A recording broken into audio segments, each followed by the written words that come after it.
Bonjour la team, bienvenue aujourd'hui pour un nouveau live. Donc aujourd'hui ça va être un live sur One Piece, sur les spoils complets 1141. Donc voilà, on va décortiquer comme d'habitude tout ça, analyser en profondeur, react en premier temps et évidemment on émettra à la fin des théories. J'espère que vous êtes bien prêts les gars parce que tout simplement on va essayer de faire un live dantesque comme j'ai l'habitude de faire en début de live les gars. N'hésitez pas à rejoindre la team, n'hésitez pas à tout simplement regarder un petit peu ce qui se passe sur Discord par exemple parce que voilà c'est là-bas où il y a justement les spoils qui sont publiés. Ils sont d'abord évidemment publiés sur Twitter, donc voilà Twitter c'est là-bas, c'est les infos en direct, c'est un petit peu l'actu One Piece etc. Et sinon vous avez tout simplement les souscriptions pour participer de manière financière. Voilà, comme j'ai l'habitude de dire, faites-le que si vous avez envie, faites-le que si vous le voulez parce que voilà ça contribue énormément au développement de la chaîne, surtout sur l'aspect financier. Par exemple le nouveau matos et tout en ce moment, je suis en train de refaire un petit setup au niveau du son pour améliorer encore ça. Et évidemment il y a aussi plein de projets que j'aimerais faire tout simplement autour de One Piece, même améliorer la qualité des vidéos, le contenu des vidéos, donc voilà. Et dans tous les cas, je remercie tout le monde pour tout simplement leur participation. Donc merci beaucoup et on va bientôt commencer ces spoils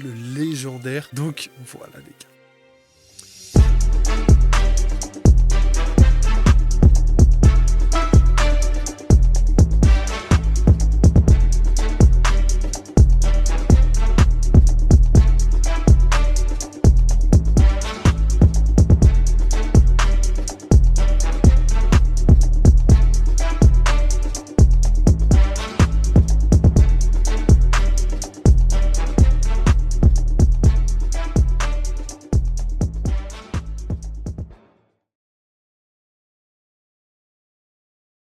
Donc let's go, préparez-vous, spoil 1141 les gars, c'est les spoilers complets, donc voilà, il y aura beaucoup d'informations. Hâte de découvrir ensemble ces spoils. Comme je l'ai dit les gars, j'ai pas découvert, donc je suis un petit peu dans le flou, je veux voir un petit peu s'il y a des informations complémentaires. Là je préfère le faire avec vous tout simplement dans cette vidéo. Donc c'est parti, début des spoils, donc voilà, le titre c'est les femmes plus âgées, donc voilà, en rapport avec le petit running gag par rapport à Jarl et Usopp. Chapitre de 17 pages, donc voilà, chapitre plutôt conséquent par rapport à ce qu'on a l'habitude d'avoir.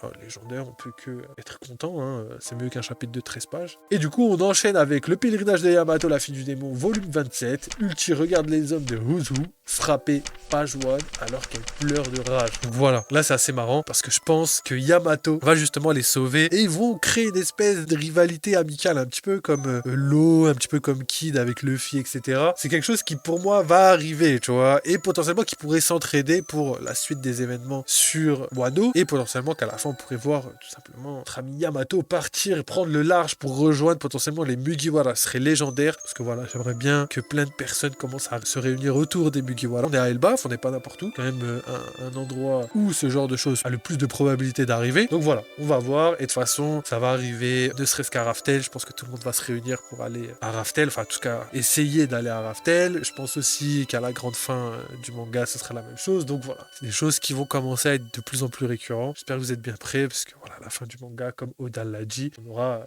même plus le temps de respirer tellement il y aura de révélations et de choses légendaires cette année. Et il a pas menti parce que le début d'année est quand même légendaire. On commence le chapitre avec Rhodes et Nami ramenant les gardes géants au village dans le Sval, voilà le bateau volant. Nami se plaint qu'il n'y avait aucun trésor gigantesque dans le château. Rhodes tente de la calmer, craignant que les gardes n'entendent ses paroles. Donc voilà, parce que évidemment, Nami, voilà, c'est un petit peu le running gag du début qu'on adore. On passe ensuite à Ripley et Franky qui poursuivent la visite de l'arbre d'Adam. Franky dit qu'il y a bien plus à voir dans l'arbre d'Adam qu'il ne l'aurait jamais imaginé. Ripley explique que les géants vivent sur les branches d'un arbre immense, ce qui fait que chaque branche a une histoire très riche. Soudain, Franky aperçoit une énorme branche de l'arbre d'Adam qui a été coupée. On voit la partie encore attachée à l'arbre. Ok, donc on continue. Donc Ripley dit il y avait autrefois un village nommé Hogen sur cette branche. Un jour, un éclair a frappé le village, le mettant en flamme. Le problème avec ces branches anciennes, c'est qu'une fois enflammées, le feu ne s'éteint plus. Donc voilà, c'est assez intéressant parce que c'est exactement ce que je vous disais par rapport au fait que sûrement la branche était tellement gigantesque, vu qu'on est sur l'arbre d'Adam, qu'elle pouvait abriter un village. Et ce qui est marrant, c'est que c'était vraiment exactement ce qui s'est passé. N'hésitez pas à aller voir la vidéo d'hier, c'était vraiment marrant, petit passage. Alors pour empêcher l'incendie de se propager aux autres branches, nous avons dû couper la branche entière avec le village en feu. Et ça c'est assez intéressant parce qu'on voit exactement la même scène, je vous l'ai mis aussi dans la vidéo d'hier, où on a Loki qui rigole avec un village en feu derrière. Donc, est-ce que c'est un petit truc histoire de faire un petit parallèle ou est-ce que ça a rien à voir du tout? On verra, mais j'ai l'impression qu'il y a un petit foreshadowing qui pourrait nous faire comprendre que Loki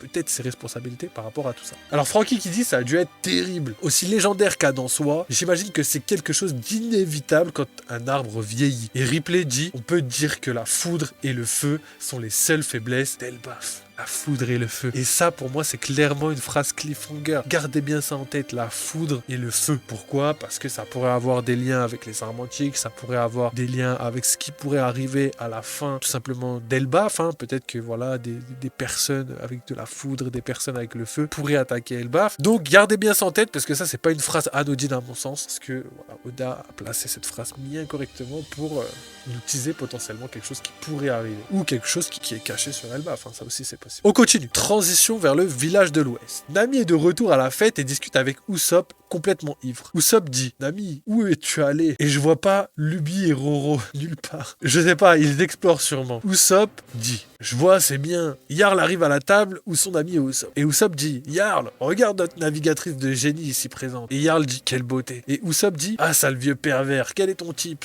Et Jarl dit, beau jajaja. Oui, c'est quoi ce nouveau rire? Mon type, une femme plus âgée. Usopp sursaute et frappe l'épée sur la tête de Jarl, qui lui fait très mal.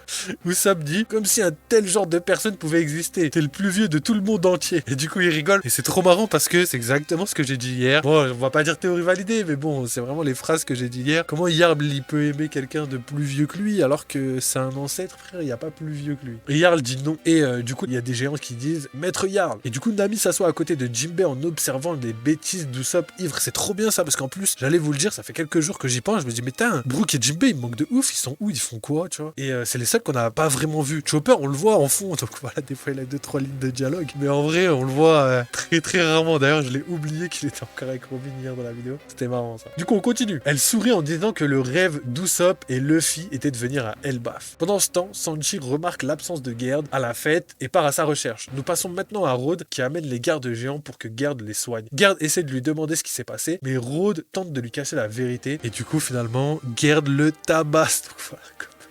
Ok, on reprend avec la partie 3 des spoils complets. Donc transition vers Luffy et Zoro qui sont dans les profondeurs de l'outre-monde, dans l'Underworld, et trouvent Loki dans un état proche de la mort. Luffy essaye de déverrouiller la chaîne, mais elle est faite en Karyoseki, donc c'est le granit marin, ce qui l'affaiblit dès qu'il la touche. Zoro et Luffy se disputent. Zoro dit qu'il n'est pas sûr qu'il soit prudent de libérer Loki tout de suite. Il doit d'abord lui parler pour savoir quel genre de personne il est. Il s'approche de Loki et donne un coup de pied sur sa blessure, ce qui fait hurler Loki de douleur. Zoro dit, ok, donc cette blessure n'est pas feinte. Luffy, il est presque mort. Zoro dit, si c'est son destin, il mourra ici. Ça, c'est intéressant parce que voilà, le côté badass de Zoro fait qu'il a exactement les mêmes phrases que Loki. Donc peut-être qu'ils vont bien s'entendre, même si je pense que ça va être tout le contraire. Alors Luffy qui dit, mec, t'es trop cruel. Puis Zoro accepte de libérer Loki, mais en laissant un de ses bracelets attaché à sa cheville. Luffy dit qu'il va chercher Chopper, et comme la bibliothèque du hibou est trop loin, il devrait plutôt demander au médecin du village. Zoro prévient que si les géants découvrent qu'ils ont libéré Loki, ils seront sûrement bannis. Luffy s'en fiche et dit qu'il ira chercher un médecin. Il ajoute qu'ils doivent aussi trouver de la viande car personne ne peut se rétablir sans manger. Ça c'est marrant parce qu'en fait il n'y a que Luffy qui est capable de se soigner en mangeant. Ça c'est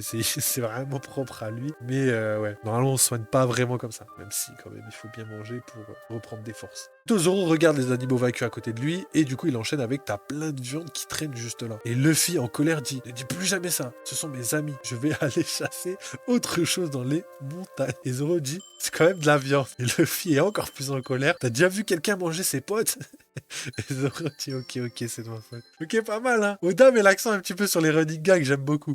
En plus le fait que ce soit ses potes c'est cool. Donc en fait Luffy, je sais pas comment il choisit ses potes et sa nourriture. Et franchement c'est proche tu vois. À 2-3 pensées près, tu peux être soit un pote de Luffy ou soit son casse-croûte. Donc du coup on enchaîne. Alors que Luffy s'apprête à partir du village, il entend un bruit venant du ciel. Lui et Zoro voient Ajrudin et son équipage avec Sanji tomber sur un Sval. Ajrudin a tout entendu de Rhodes et descend en trombe pour arrêter Luffy et Zoro. Mais comme ils étaient pressés, l'équipage de Ajrudin n'a pas pris l'ascenseur normal et a utilisé un Sval. Le Sval finit par chuter car il n'y a pas de nuage d'île en dessous. Dans une double page incroyable, Luffy utilise le Gomu Gomu no Fuzen pour sauver tout le monde. Ça doit être le Balloon, je crois. Son corps gonfle énormément pour arrêter le Sval. Ajrudin pleure de joie en voyant Luffy, mais le Sval rebondit violemment et les envoie tous valser à nouveau. Sauvegarde et Sanji. Parfait.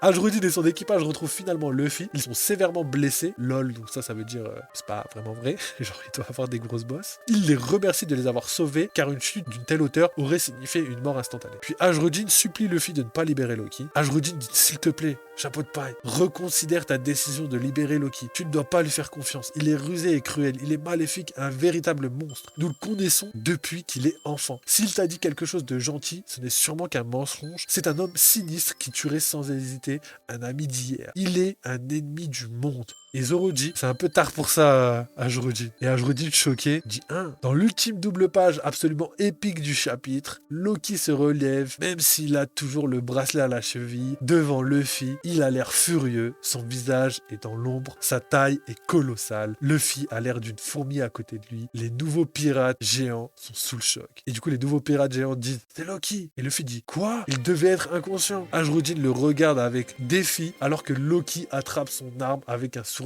malveillant. Ajrudin dit arrête Loki, reste loin de Ragni. Et du coup les kanji signifient tonnerre de fer. Donc voilà, ça c'est assez intéressant parce que ça fait exactement écho à ce que je vous ai dit par rapport à Elbaf qui a pour seul point faible la foudre et le feu. Pour moi ce serait potentiellement la foudre de son marteau qui pourrait être tout simplement un lien avec Mjolnir, hein.